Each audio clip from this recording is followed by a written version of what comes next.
इस वक्त बिजली के बिल आसमानी बिजली की तरह गरज रहे हैं। अवाम अगर अपने हक के लिए आवाज उठाती है तो उनके खिलाफ लाठी चार्ज किया जाता है।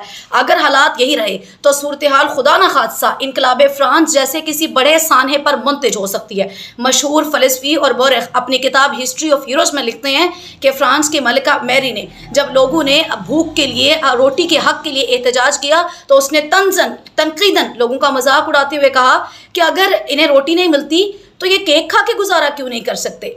तो ये जुमला सुनने के बाद हजूम बिफर गया। उसी वक्त लोगों ने उसके जो महल था उसका मुहासरा किया। सबसे पहले उसके शोहर लुई को उस समेत उसके महल से घसीटते हुए बाहर लेके आए और उसे गिलोटन तक लेके चले गए। गिलोटन पता है क्या होता है? एक तेज धार आला होता है जो एक बड़ा छुरा होता है, उसके नीचे जब किसी को दिया जाता है तो सर तन से जुदा हो जाता है। मलिका के सामने सबसे पहले उसके शोहर का सर तन से जुदा किया गया और उसके बाद मलिका के बाल नोचे गए, यानी कि उसके बाल काट दिए गए। उसके बाद उसकी भवें मोड़ दी गई। उसके बाद उसके हाथ बांध दिए गए और उसको ये हुक्म दिया गया कि ये अपने पैरादारों के सामने बेलबास होगी और उसके बाद उसको गिलोटन के नीचे दिया जाएगा और उसका सर तन से जुदा किया जाएगा।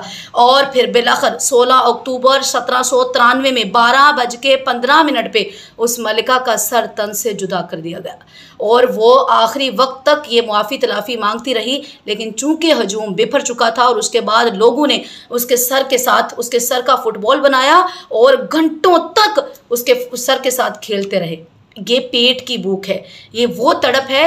ये भरे पेट वालों को क्या पता कि भूख क्या होती है। ये सिर्फ एक किरदार नहीं है, इसी इनकलाब का एक और चेहरा भी है। वो जनरल रूहान है, उसने इसी तहरीक का हिस्सा था और उसने कहा था इसी हजूम को कि क्यों तुम लोग एहतजाज क्यों करते हो। जब लोग अपनी भूख के लिए, अपने पेट के लिए एहतजाज कर रहे थे तो जनरल रूहान ने कहा कि तुम लोग एहतजाज क्यों करते हो, फ्रांस में इतनी घास है, घास खा के गुजारा क्यों नहीं करते। हजूम फिर बिफरा और उसको गिलोटन तक लेके गए और सबसे पहले उसको घास खिलाया। घास खिलाने के बाद पानी मांगता रहा, पानी का एक कतरा नहीं दिया गया और उसके पूरी दुनिया ने उसका वो तमाशा देखा कि उसका सर तन से जुदा किया गया।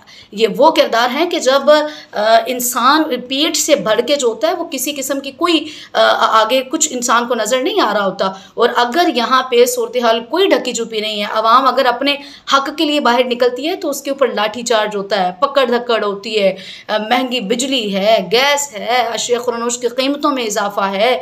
यहाँ पे ये हाल नहीं है कि अगर कश्मीर की आवाम इसी अपने हक के लिए बाहर निकलती है तो उनको वो हुकूक भी मिल जाते हैं, उनको वो 23 अरब का पैकेज भी दे दिया जाता है। और फिर वो अभी हम भुगत रहे हैं कि वो उसी की सूरत में हमें देखने को मिल रहा है कि बिजली के फ़ी यूनिट में इजाफे का इंदिया दे दिया गया। अभी बजट आया नहीं है, आपने उससे पहले लोगों को बताना शुरू कर दिया कि बजट से पहले हम बजट दे रहे हैं कि जी बिजली के बिल में इजाफा किया जाएगा। भाई अब अवाम अगर अपनी मदद आपके तहत सोलर सिस्टम लगा रही है, आप उसके ऊपर टैक्स लगा रहे हैं। खुदारा अवाम की हालत ज़ार के ऊपर रहम खाएं, वरना हकीकी मानों में सूरत हाल इनकलाब फ्रांस जैसे किसी बड़े सानहे पर मुंतज हो सकती है। मुझे इजाज़त, अगली वीडियो में फिर